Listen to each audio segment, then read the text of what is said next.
stunting itu juga menghantui anak-anak di Indonesia. Pas nggak sih untuk hamil gitu? Siap nggak sih fisiknya untuk hamil tuh dilihat dari lingkar lengan.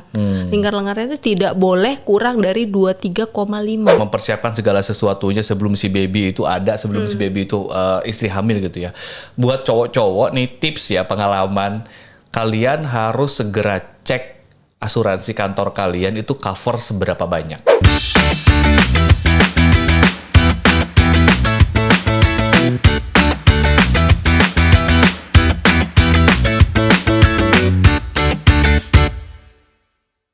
Halo, apa kabar semua teman-teman? Selamat kembali bergabung bersama kami di Ruang Keluarga. Sebuah ruangan tempat kita biasanya sharing, curhat soal kerjaan, terus kemudian merencanakan untuk masa depan. Gosip. Gibah-gibah ya kan? Emang ada gosip apa sih? Ini jadi tipikal ini bapak-bapak gibah nih, bapak-bapak tukang gosip. Jadi gini, pengasuh anak kita, pengasuh Bia, Mbak Wi. Jadi Bia manggilnya dia Mbak Wi, namanya Mbak Dewi. Jadi ceritanya dia punya cerita nih. Jadi Bia ini punya teman sepermainan, umurnya jauh di atasnya. Jadi dia umurnya udah 3 tahunan lebih. Tapi anak ini bicaranya belum lancar, gitu. Jarang diajak ngobrol sama orang tuanya. Jadi ketika orang tuanya datang pulang kerja, ibunya tuh langsung masuk ke kamar, ngunci dari dalam. Okay. Kamu tanya dong bapaknya gitu. Bapaknya? Bapaknya sibuk nonton TV, Okay. gitu, program-program kesayangannya dia. Bahkan kadang kerja lah depan laptop. Tapi gini, mungkin bisa aja terjadi. Kita juga nggak bisa menyalahkan ini ya, nggak bisa nyalahin si ibu itu dan si bapak itu. Bener-bener. Karena jangan-jangan dulu mungkin si ibunya ini belum siap emang punya anak. Secara mental Secara ya? mental belum siap hamil. Tapi itu terjadi loh. Banyak loh yang mengalami Gosip itu. banget kayaknya. Bukan, maksudnya ketika kita punya anak itu bukan berarti ya udah sedikasihnya aja lah gitu ya. Kalau jadi syukur, nggak jadi udah Yang gitu. penting bikin. Nggak, tapi gini, pas mau nikah, lanjut. pas nikah, emang yang mau ngebet banget punya anak tuh gua, karena kebetulan tuh udah berumur nih, udah uzur ya kan, ibarat kata kalau udah waktu udah maghrib dikit gitu ya, jadi udah pengen banget punya anak, gemes lah, tapi ternyata dia nggak mau. Dulu Iya, nikah belum waktu siap. berapa tahun? 2 tahun awalnya. 2 tahun setelah nikah. Awalnya kita 2 Tapi, tahun lah baru punya anak kompromi 1 tahun setelah menikah. Itu pun pas pandemi ya, karena kita dapat hadiah pas pandemi. Tapi memang Blessing udah in kita disguise. sepakati memang kan. udah sepakati dan pas banget momentumnya. Jadi pas PSBB jadi deh anak, ya kan. Waktu itu kenapa kamu minta 2 tahun? Belum siapkah atau kamu nggak suka anak kecil kah atau gimana? Apa ya?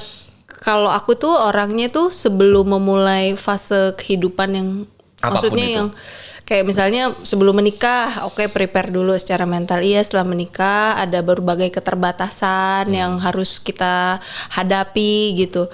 Nah, sama juga dengan memiliki anak gitu. Setelah memiliki anak kan pasti ada beberapa yang biasanya sebelumnya sering kita lakukan nggak bisa lagi kita lakukan. Ada tanggung jawab yang harus kita penuhin di situ.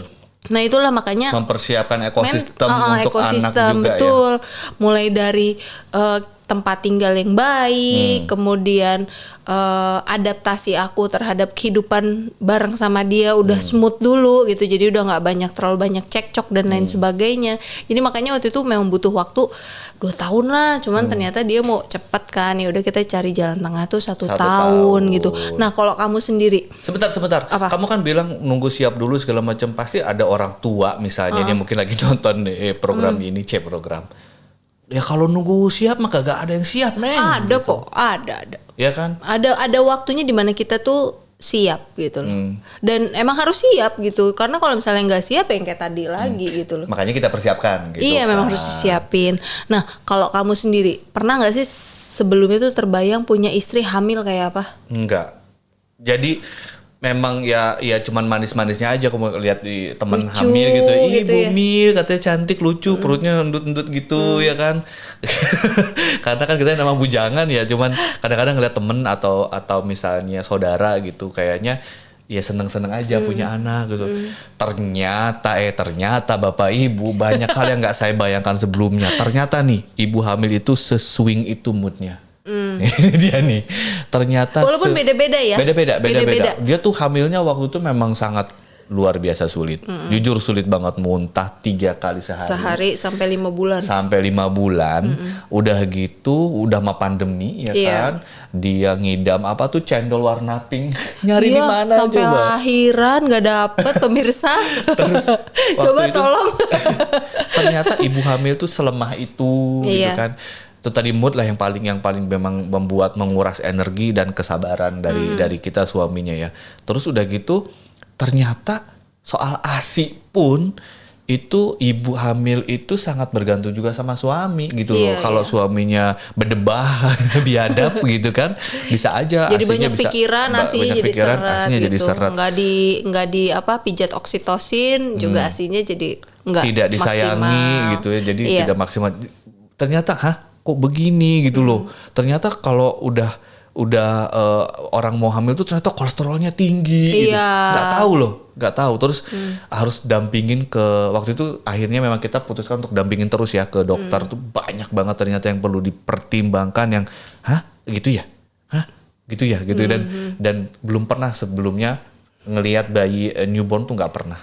Jadi nggak ngerti caranya. Pup bayi pernah. Nah itu dia.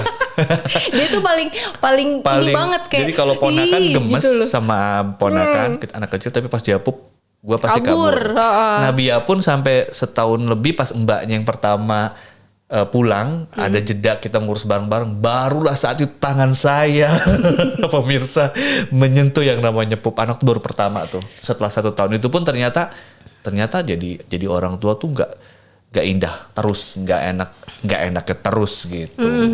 Di sisi lain gitu, selain persiapan yang mental tadi ya, tahu nggak kalau misalnya ternyata stunting itu juga menghantui anak-anak di Indonesia. Emang kenapa stunting? Maksudnya gini, stunting kan pendek ya. Orang pendek banyak juga yang sukses. Banyak juga yang jadi bos ya. Kalau ya kan stunting pendek kan, bener nggak atau apa nih? Nggak cuma gitu, jadi gini loh, 80% volume otak manusia itu dibentuk ketika 1000 hari kehidupannya. 1000 hari itu dimulai dari masa dia hamil sampai dia umur 2 tahun. 80%. Nah, stunting itu kan artinya kurang gizi ya. Gizinya tidak sesuai dengan yang harusnya dia terima untuk bisa bertumbuh. Nah, itu dampaknya itu nggak cuman urusan pendek, tinggi badan. Maaf ya kalau tersinggung ya. Tapi juga lebih ke arah kemampuan intelektual, terus kemudian daya tahan tubuh terhadap penyakit gitu. Nah, bahkan disebutkan dari Kemenkes itu dibilang bahwa 5 dari 10 ibu hamil yang menderita anemia itu berpeluang melahirkan anak stunting. Anemia ternyata. Anemia itu apa sih? Kurang darah ya? Anemia itu ya kurang darah. Jadi aku juga baru tahu dari kepala BKKBN bahwa untuk melihat perempuan itu anemia dan tidak dan pas nggak sih untuk hamil gitu, siap nggak sih fisiknya untuk hamil itu dilihat dari lingkar lengan. Lingkar lengannya itu tidak boleh kurang dari 23,5 dan HB-nya itu minimal 11. Jadi kalau misalnya kurang dari itu apa nggak boleh nikah? Boleh nikah. Atau nggak boleh hamil gitu? Iya, belum boleh hamil. Jadi biasanya di treatment selama 3 bulan tuh biasanya memberikan hasil positif kalau memang dia tidak ada penyakit penyerta lainnya ya. Jadi diberikan treatment obat tambah darah dan lain sebagainya selama 3 bulan itu maksimal, itu dia bisa udah naik ininya lingkar kembali udah bisa kembali dan udah bisa hamil gitu. Selain tadi lingkar lengan ya, stunting gitu. Sisi lainnya adalah kita tuh harus meminimalisir kebiasaan-kebiasaan yang biasanya kita lakukan yang bisa merugikan si bayi loh. Janin. Apa kebiasaan? Ya merokok, minum. Baik istri dan suami ya, merokok, minum, terus kemudian kurang tidur, sukanya begadang. Itu berpengaruh. Makanya kata Bang Roma nggak bagus ya begadang itu ya guys. Tapi gini, ngerokok ini kan di episode sebelumnya juga kan soal komitmen kita ya, suka atau nggak suka merokok itu kan diberbincangkan. Ternyata merokok tuh nggak bagus buat janin. Itu kan memang ya seperti kamu pernah bilang kan, ini kan ada tuh di rokok. Tapi emang apa bahaya bahayanya buat janin? Bahayanya kalau yang aku baca sih, jadi khusus untuk para pria pecandu rokok ya, kalau ibunya udah jelas pasti akan memberikan dampak ke si janin. Tapi kalau untuk prianya, biasanya kalau pecandu rokok itu ada kemungkinan terjadi kelainan sperma. Di mana kelainan sperma itu membuat persentase bayi lahir sumbing menjadi lebih besar. Apa bibir sumbing? Bibir sumbing gitu. Jadi memang ya benar sih, maksudnya sebagai orang tua kan kewajiban kita adalah mempersiapkan anak kita dengan bekal yang terbaik. Kita gitu harus berikan yang terbaik. Itu yang fisik ya ternyata. Yang psikis juga tadi contoh yang kita gosipnya Mbak Wi itu ya. Iya. Itu mungkin mental kali kalau itu ya. Jadi nggak siap sebetulnya. Betul. Mungkin lingkar lengannya dia cukup segala tapi nggak siap. Gue nggak mau punya anak tapi tiba-tiba jadi nggak mungkin tidak dibicarakan. Dampaknya ternyata panjang. Ada sampai yang baby blues, ada yang sampai parah gitu ya rejectionnya terhadap anak. Dan itu berpengaruh pada tumbuh kembang anak tadi dibilang kayak sudah 3 tahun tapi ternyata emang nggak lancar ngomongnya karena orang tuanya juga jarang ngomong sama anaknya karena itu tadi karena ada rejection jauh dari dalam hatinya gitu kan sama anak itu. Benar. Kasian banget kan sebetulnya. Karena kan yang namanya memiliki anak itu kan kita nggak serta merta cuman melahirkan gitu ya, tapi kan kalau misalnya di perempuan nih pasti bentuk badan berubah.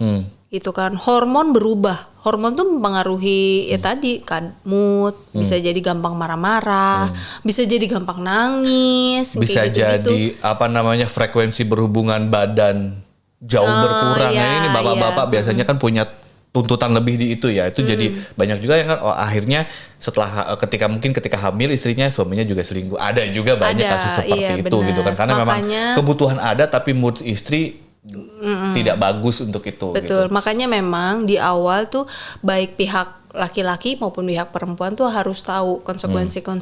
Oke, kita mau punya anak, tapi ini loh konsekuensinya, sehingga ketika menghadapi itu tuh nggak nyari escape plan yang jalan pintas gitu loh, tapi ayo kita hadapin sama-sama berdua gitu loh.